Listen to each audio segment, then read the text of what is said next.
آقا کریم علیہ السلام نے ارشاد فرمایا کہ کون ہے جو مجھ سے یہ کلمات لے اور ان پر خود عمل کرے اور پھر آگے ان لوگوں تک پہنچائے جو ان چیزوں پر عمل کرے۔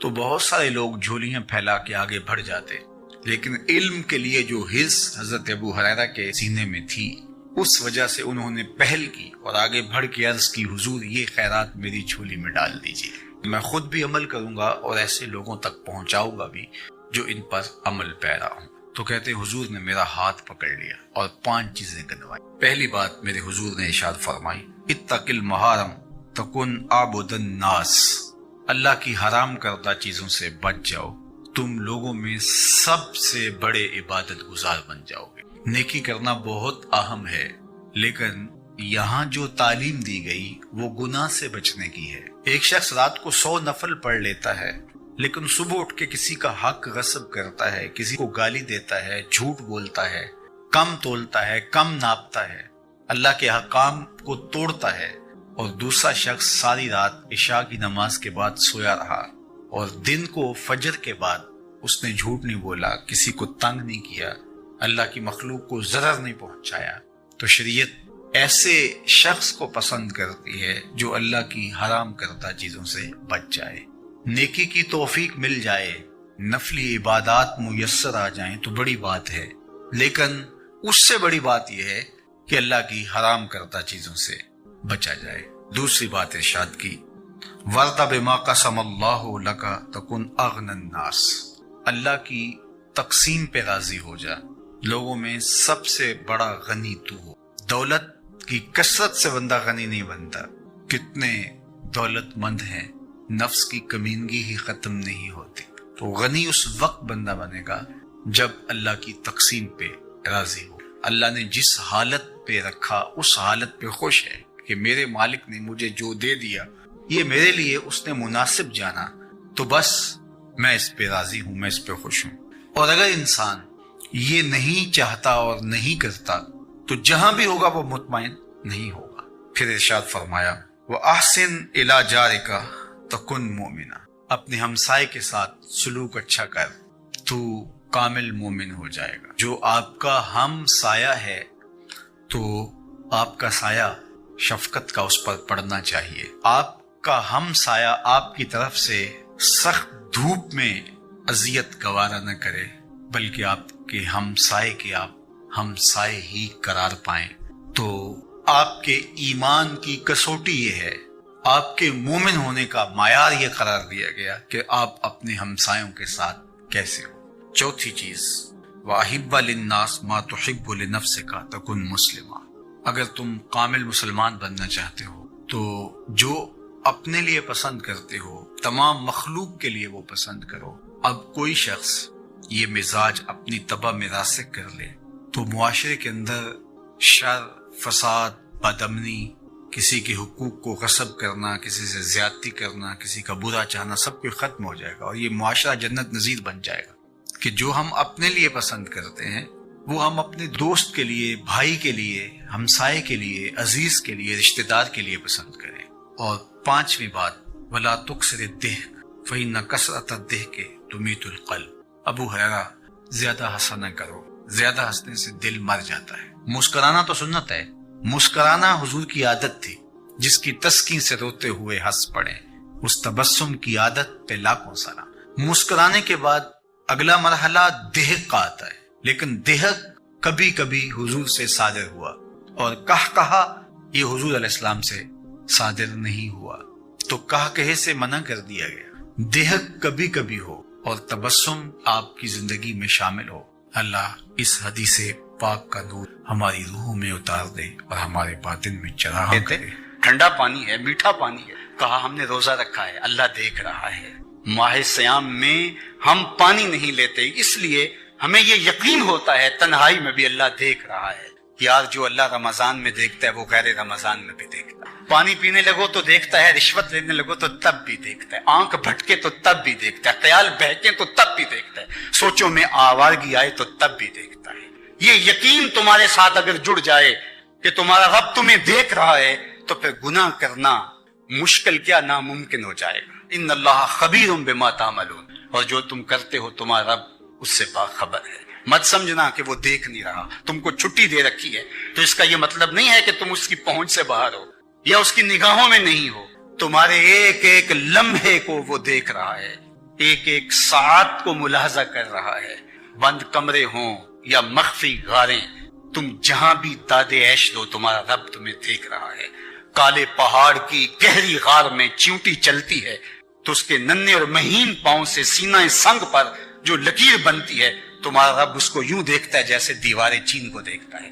تو کیا وہ تمہارے اعمال کو نہیں دیکھتا؟ تمہارے ایک ایک عمل کو، تمہارے ارادے کو، تمہاری آنکھوں کی خیانت کو، تمہارے دل کے ارادے کو دیکھتا ہے۔ ایک ایک چیز سے وہ آگاہ ہے۔ وَلَا تَكُونُوا كَالَّذِينَ نَسُوا اللَّهَ، اور ان لوگوں کی طرح نہ ہو جانا جنہوں نے اللہ کو بھلا دیا، غافل ہو گئے، اپنی خواہشات کی زندگی گزارنے لگے۔ یہ جہاں مٹھا اگلا کس نے ڈٹھا، آرزوؤں کے نوکر بن گئے۔ جس طرح نفس اور شیطان ان کو چلا رہا اس طرح چل رہے ہیں۔ جو لوگ اللہ کو بھول گئے، اللہ فرماتا ہے اللہ نے انہیں ان سے غافل کر دیا۔ اللہ جب کسی سے ناراض ہوتا ہے تو ہدایت چھین لیتا ہے۔ اسی لیے ہمیں ہر روز ہر نماز کی ہر رکعت میں ہدایت مانگنی ہو۔ اہدنا الصراط المستقیم، ہر روز مانگتے ہیں، ہر نماز میں مانگتے ہیں، ہر رکعت میں مانگتے ہیں۔ اللہ ہمیں ہدایت پہ گامزن رکھے۔ اللہ جب کسی سے ناراض ہوتا ہے تو ہدایت کے دیے بجھ جاتے ہیں، اندھیروں میں بھٹکنے لگتا ہے، شیطان اس کو دھوکے میں مبتلا کر دیتا ہے، اسی زندگی کو مقصود زندگی سمجھ لیتا ہے، اس شراب کو آب حیات سمجھ لیتا ہے، جس کو یہ بھی نہ پتا ہو کہ میں ہوں کون، میں کہاں ہوں، میرا مقصد زندگی کیا ہے، مقصد حیات کیا ہے۔ کھانا پینا اور لذتوں کا حصول یہ تو چوپائے بھی کرتے ہیں، تو اشرف المخلوقات کاہے کا ہے۔ یہ زندگی تو ان کی بھی ہے کہ وہ اچھا کھاتے ہیں، تم تو ایک پاؤ بھر گوشت کھا لیتے ہو اور شیر روز ایک ہرن چاٹ جاتا ہے، وہ تیرے سے زیادہ کھاتا ہے، تیرے سے زیادہ طاقتور ہے۔ ہاتھی کا جسم تیرے سے کہیں بڑا ہے، پرندے ہواؤں میں اڑتے ہیں، مچھلی پانی کی تہوں میں اتر جاتی ہیں، عقاب کی نظروں اور بلندی پرواز کی دیکھنے والی ہوتی ہے، خرگس کہاں سے کہاں تک سونگھ لیتی ہے، ان کی قوت شامہ تیرے سے بڑی ہے، لیکن اس کے باوجود بھی افضل تو، اشرف بھی تو، اور اللہ نے اپنی نیابت کا تاج تیرے سر پہ رکھا ہے۔ تو تو مقصود ہے، تو تو مسجود الملائک ہے، فرشتوں کی پیشانی تیرے حضور جھکی ہے، تو اپنے آپ سے آشنا ہی نہیں ہے، تجھے پتہ ہی نہیں کہ تو کون ہے۔ تو خدا کو بھول کے سمجھا کہ میری زندگی آزاد ہو گئی، اب میں جو چاہوں کروں، میں خدا کا بھی انکار کر دیا، بلا دیا اس کو۔ اللہ کے پیارے محبوب صلی اللہ علیہ وآلہ وسلم اس حدیث کو اپنے رب سے روایت کرتے۔ حدیث قدسی ہے، ان اللہ کتب الحسنات والسیئات، بے شک اللہ تعالیٰ نے حسنات کو بھی اور سیئات کو بھی، نیکیوں کو بھی اور گناہوں کو لکھ لیا ہے۔ ثم بین ذالک، وہ جو بیان ارشاد فرمایا گیا اس کی تفصیل یہ ہے، فمن ہم بحسنۃ فلم یعملھا کتبہ اللہ لہ عندہ حسنۃ کاملہ، جس نے کسی نیکی کا ارادہ کیا، جس کا کرنا پختہ عزم کے ساتھ، ارادے کے ساتھ طے کیا تھا، کسی وجہ سے نہیں کر پایا تو ایک کامل نیکی اللہ کے ہاں لکھ دی۔ فَإِنْ هُوَ ہَمَّ بِهَا وَعَمِلَهَا كَتَبَهَا اللَّهُ لَهُ عِنْدَهُ 10 حسنات إِلَى 700 ضِعْف إِلَى أَضْعَافٍ كَثِيرَةٍ، اور اگر اس نے جو نیکی کرنے کا عزم کیا تھا وہ نیکی کر لی تو اللہ جل شانہ اس کو اپنے ہاں 10 گنا سے لے کے 700 گنا تک لکھ لیتا ہے۔ اس کی طرف سے اتنی نیکیاں اللہ جل شانہ کے ہاں تحریر کر دی جاتی ہیں، حتیٰ کہ فرمایا الی اضعاف کثیرہ، 700 گنا سے بھی زیادہ اللہ جل شانہ اس نیکی کا اجر نیکی کرنے والے کو عطا فرماتا ہے۔ اور پھر ارشاد فرمایا ومن ہم بسیئۃ، جس نے کسی گناہ کرنے کا ارادہ کیا اور اس کا ارادہ پختہ تھا کہ میں گناہ کروں گا، فلم یعملھا، لیکن اس نے گناہ نہیں کیا، کتبہ اللہ لہ عندہ حسنۃ کاملہ، تو کامل نیکی کا ثواب اس کے نامہ اعمال میں درج کر دیا۔ یہ اس صورت میں ہے کہ جب اس نے گناہ ترک کیا اللہ سے ڈرتے، اگر تو ایسا ہے کہ وہ کوئی گناہ کرنے جا رہا تھا لیکن آگے سے کوئی اور عارضہ لاحق ہو گیا اور وہ نہیں کر پایا، اس صورت کے اندر نہ نیکی لکھی جاتی ہے نہ گناہ لکھا جاتا۔ لیکن اگر اللہ سے ڈرتے ہوئے اس کو خیال آ گیا، ارادہ پختہ تھا یہ گناہ کروں گا لیکن اس نے گناہ نہیں کیا، تو اللہ جل شانہ ایک کامل نیکی اس کے نامہ اعمال میں درج کر دیتا ہے۔ فَإِنْ هُوَ هَمَّ بِهَا فَعَمِلَهَا، اور اگر اس نے کسی گناہ کرنے کا عزم مصمم کیا تھا، ارادہ کیا تھا، اور اس نے پھر وہ گناہ کر بھی لیا، كَتَبَهَا اللَّهُ لَهُ سَيِّئَةً وَاحِدَةً، تو اللہ تعالیٰ جل شانہ اس کے نامہ اعمال کے اندر ایک گناہ کے طور پہ اس کو درج فرما۔ یعنی خلاصہ کلام کیا کہ اگر کسی شخص نے نیکی کا پختہ ارادہ کیا اور وہ کر نہیں پایا تو اللہ جل شانہ ایک نیکی اس کے نامہ اعمال میں درج فرما دے، اور اگر اس نے عمل بھی کیا تو 10 نیکیاں، 700 نیکیاں یا اس سے بھی زائد اللہ تعالیٰ اس کو عطا فرماتا ہے۔ اور اگر اس نے گناہ کا ارادہ کیا لیکن وہ گناہ نہیں کر پایا تو اس کی 2 صورتیں ہیں۔ گناہ نہ کرنے کا سبب اللہ کا ڈر تھا، خیال آیا کہ یہ میں غلط کرنے جا رہا ہوں، تو جو ارادہ کیا تھا اس سے باز آ گیا تو ایک نیکی لکھی جاتی۔ دوسرا یہ ہے کہ اسباب پیدا نہیں ہوئے اس گناہ کے کرنے کے، تو اللہ تعالیٰ اس کے نامہ اعمال کے اندر پھر بھی گناہ نہیں لکھتا اس کی نیت سے، نہ گناہ لکھا گیا نہ نیکی لکھی۔ اور ایک صورت یہ ہے کہ اس نے جو ارادہ کیا اس پر اس نے عمل بھی کیا تو پھر نامہ اعمال کے اندر اللہ جل شانہ ایک ہی گناہ درج کر دیا۔ اللہ اکبر۔ اور اس پر حضرت ابو ہریرہ رضی اللہ تعالی عنہ سے ایک روایت مروی ہے، وہ سماعت کر لیجیے، اور وہ بھی صحیح بخاری میں ہے۔ جو میں نے روایت آپ کے سامنے رکھی یہ بخاری میں بھی ہے، مسلم شریف میں ہے، اور یہ صحیح بخاری میں حضرت ابو ہریرہ رضی اللہ تعالیٰ عنہ روایت کرتے ہیں، اور یہ حدیث بھی حدیث قدسی ہے، اور امام بخاری نے اس کو اپنی سند کے ساتھ روایت کیا ہے کہ اللہ جل شانہ ارشاد فرماتا ہے، اذا اراد عبدی، جب میرا بندہ ارادہ کرتا ہے، ان یعمل سیئۃ، کہ وہ گناہ کرے، فلا تکتبوها علیہ، تو اس کے نامہ اعمال میں اس کو درج نہ کرو، حتی یعملھا، یہاں تک کہ وہ گناہ کر گزرے، فإن عملھا فاکتبوها بمثلھا، اگر وہ گناہ کر لیتا ہے تو پھر اس کی مثل ہی لکھو، یعنی ایک ہی گناہ درج کرو اس کے نامہ اعمال۔ وإن ترکھا من اجلی، اور اگر وہ اس گناہ کو میرے لیے ترک کرتا ہے، فاکتبوها لہ حسنہ، تو پھر اس کے نامہ اعمال کے اندر وہ نیکی لکھ دو، اس لیے اس نے میرے ڈر سے، میرے خوف سے گناہ۔ یہ اللہ جل شانہ کی کرم نوازی ہے اپنے بندوں کہ نیکی کی نیت کرنے سے ایک نیکی لکھ دی گئی، کی تو 10 سے لے کر 700 گنا تک، بلکہ اس سے بھی زیادہ عطا کی گئی، اور گناہ کا ارادہ کرنے سے نامہ اعمال میں گناہ نہیں لکھا گیا، اور اگر اس نے اللہ کے ڈر سے اس گناہ کو چھوڑا ہے تو اس چھوڑنے پر بھی اس کو اللہ تعالیٰ نے کی۔ تو یہ اللہ تعالیٰ جل شانہ کی کرم نوازیاں ہیں جو اپنے بندوں کو نصیب فرماتا ہے۔ اور آپ اس کو یوں بھی کہہ سکتے ہیں کہ جب وہ گناہ کی سزا عطا کرتا ہے تو اس وقت ضابطۂ عدل کے مطابق کہ ایک کیا ہے تو ایک ہی اس کے نامہ اعمال میں لکھا جائے گا اور ایک کی ہی اس کو سزا ملے گی، اور جب وہ کسی نیک عمل کی جزا دیتا ہے تو وہ عدل کے ضابطوں کے مطابق نہیں، فضل کے ضابطے کے مطابق، کہ ایک کو 10 سے لے کے 700 گنا تک عطا فرماتا ہے۔ تو یہ اللہ کی رحمتوں کے برستے ہوئے رنگ ہیں، اور ہمیں ماہ صیام میں بھرپور نیکیاں کرنی چاہیے، اور نیکی کا عزم مصمم بھی نامہ اعمال میں نیکی کے درج ہونے کا سبب بنے گا، اور گناہوں سے مکمل اجتناب کرنا چاہیے۔ اللہ ہمیں گناہ کے عزم سے بھی محفوظ فرمائے، اور اگر شامت نفس کی وجہ سے، شیطان کی وجہ سے اگر کبھی عزم پیدا ہو جاتا ہے تو اللہ تعالی ہمیں اپنی خشیت کا نور، اپنے خوف کا جمال عطا کرے، اور ہم اپنی زندگی کلیتاً گناہوں سے بچا لیں، محفوظ کر لیں۔